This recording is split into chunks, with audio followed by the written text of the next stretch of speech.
Olá pessoal, tudo bem?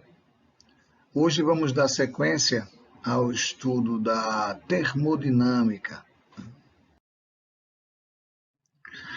Então, vamos estudar hoje as leis da termodinâmica.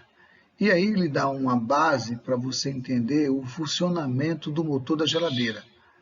Como ocorre a refrigeração da geladeira, que é uma máquina frigorífica, ok?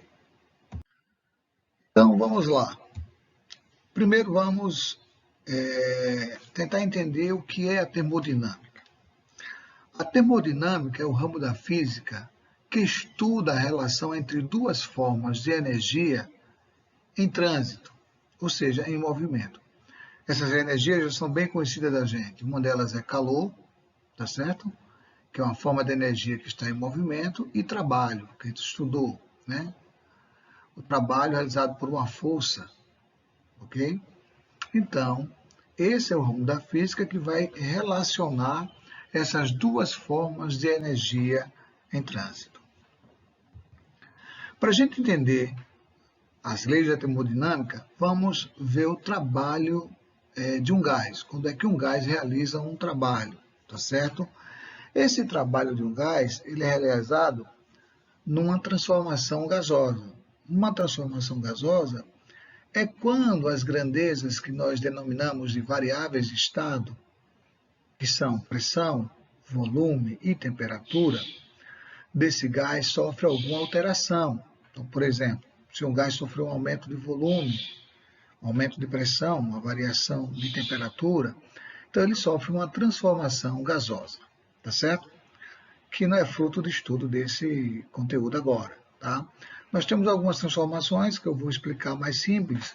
Uma delas é a isobárica, o termo bárica vem de pressão, é quando o gás sofre uma expansão, uma compressão, uma variação do seu volume, com a pressão constante, certo? Vejamos aqui. Eu tenho aqui que determinar para vocês o trabalho de um gás e numa transformação gasosa. Eu vou falar especificamente da transformação isobárica, mas suponha que eu tenho um recipiente aqui, tá certo? Contendo um êmbolo. Esse êmbolo ele pode se mover, subir ou descer. E aqui eu tenho um gás. Esse gás ele é constituído, como a gente sabe aqui, de moléculas, tá? E essas moléculas estão agitadas, estão em movimento, ok? Nós já vimos que a grandeza que vai determinar essa variação de velocidade dessas moléculas aí no interior do gás é a temperatura, que é a grandeza física que mede o grau de agitação dessa temperatura. Então, se a gente acender aqui uma velinha, essa velinha vai fornecer calor. Veja, o gás que se encontra dentro do recipiente, ele vai sofrer uma variação de sua temperatura, então ele vai sofrer uma transformação gasosa. Vamos supor que para manter a pressão do gás interna constante, esse êmbolo possa se mover. Então o gás vai exercer uma força para todos os lados aqui do êmbolo, e a força que é exercida no êmbolo faz com que o êmbolo se mova, se movimente para cima. Então esse gás ele vai deslocar o êmbolo de uma altura ΔH. Então esse gás vai realizar um trabalho sobre o êmbolo. Então o trabalho realizado pelo gás é justamente movimentar o êmbolo dessa posição inicial que ele está aqui, vamos chamar aqui de A, até essa posição final aqui, que eu vou chamar aqui de B. Então o gás realizou um trabalho, certo? Então o trabalho na transformação gasosa é quando o gás sofre variação do seu volume, expansão ou compressão. E esse trabalho pode ser calculado por essa equaçãozinha aqui. Trabalho é igual a pressão vezes variação de volume. Se essa pressão for constante, ou seja, como eu falei antes, uma transformação chamada isobárica, essa fórmula se aplica facilmente, que é o nosso caso de transformações isobáricas, certo? A unidade de trabalho nós já sabemos que é o joules. A unidade de pressão no SI é o pascal que a gente vai usar. E a variação de volume metros cúbicos. Essas são as grandezas importantes que eu tenho que observar na hora de resolver um problema. Ok?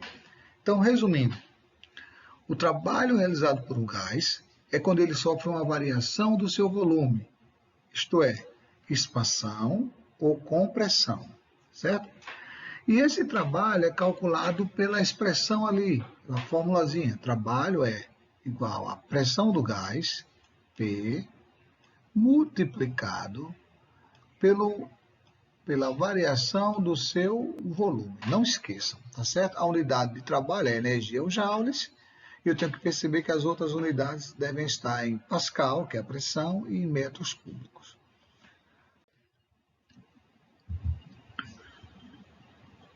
Vamos agora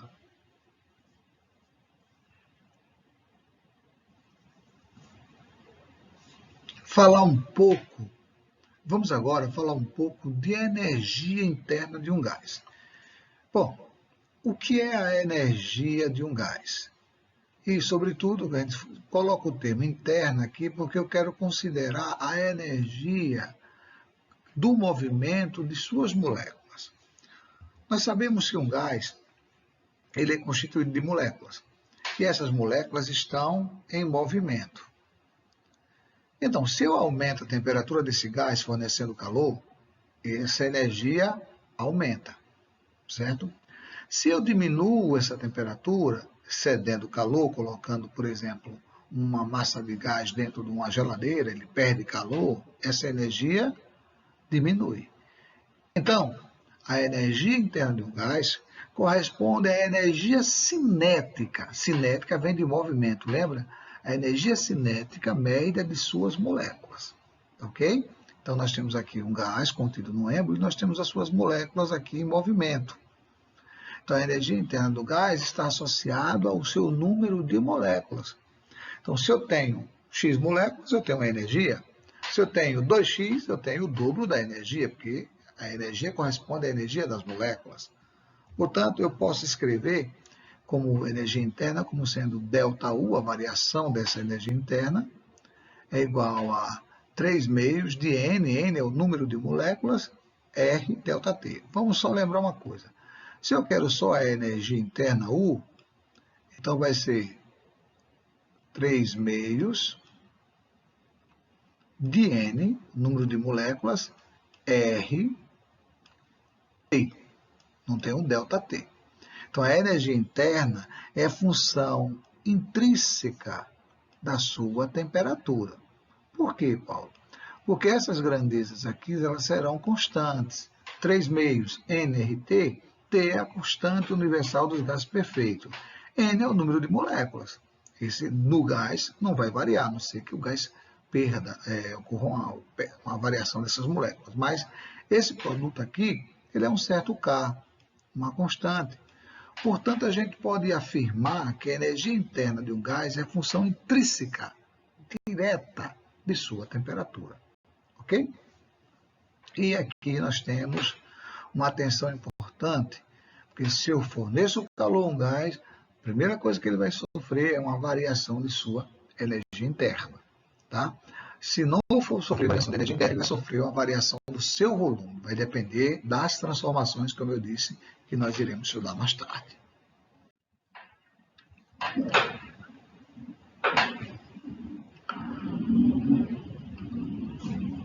Agora, vamos falar um pouco sobre a primeira lei da termodinâmica.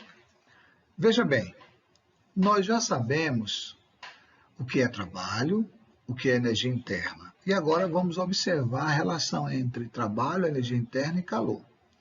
Então, vamos imaginar uma pessoa enchendo uma bolinha.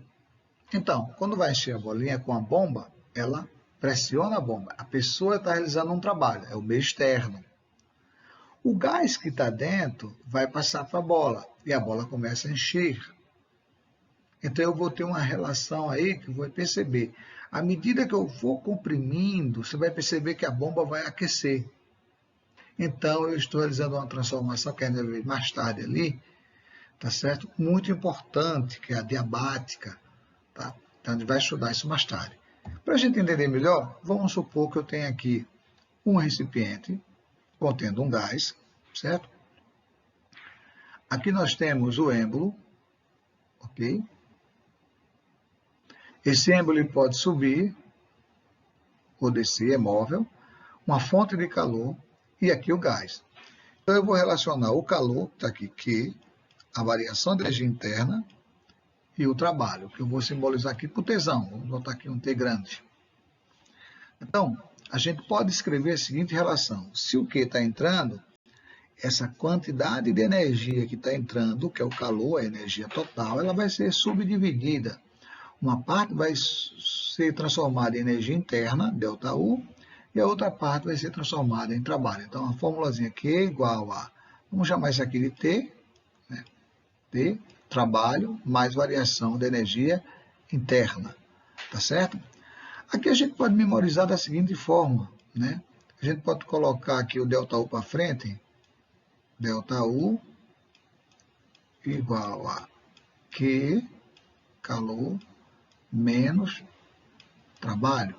Então, essa relaçãozinha a gente pode memorizar assim. Falou de trabalho, né? A gente fica logo cansado, dá aquele canseira, então, dizer trabalho, né? ΔU, né? Ufa, é uma expressão, né? Ufa, acabei de realizar um trabalho, ufa. Queremos menos trabalho, ok? Ufa, queremos menos trabalho. Essa é a primeira lei da termodinâmica, que não é mais do que uma aplicação de um princípio fundamental da física clássica, que é o princípio da conservação da energia. Tá? No sistema isolado, a energia se conserva, então a energia total do sistema é o calor, que vai ser transformada em trabalho e energia interna. Ok?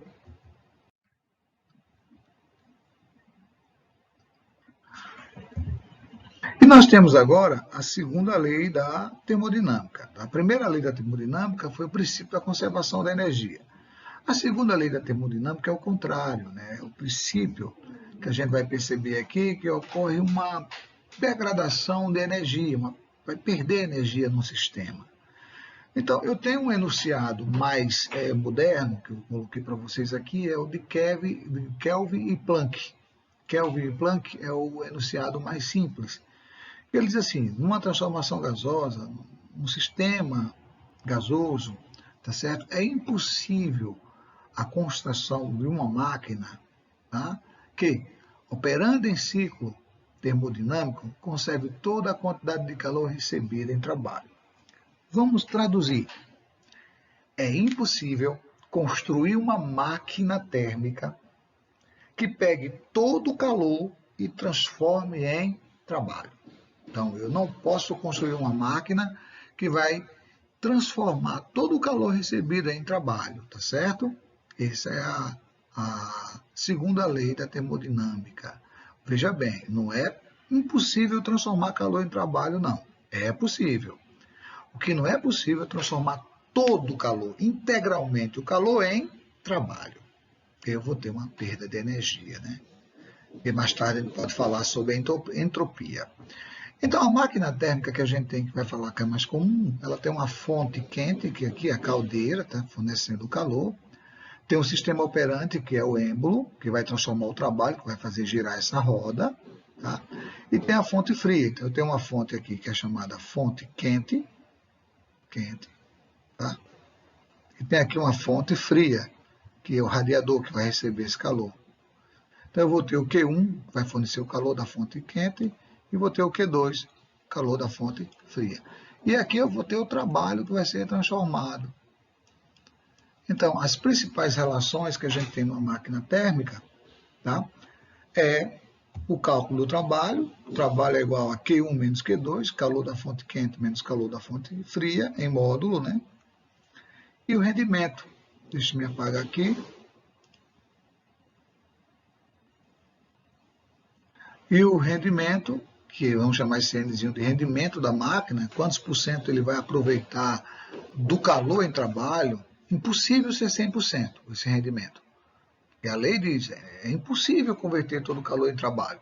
Então, o rendimento ele é sempre menor que 1, tá certo? O rendimento N é sempre menor que 1. 1 seria 100%. Ok? Bom, pessoal, Vamos ficar por aqui. Próxima aula, nós vamos fazer uns exercícios aplicando essas leis da termodinâmica, mas já fica uma atividade para vocês. Vamos estudar um pouquinho, tente entender como é que sua geladeira funciona agora. Pesquise como funciona a máquina frigorífica, que é uma geladeira, que é o caso contrário, ok? Um abraço.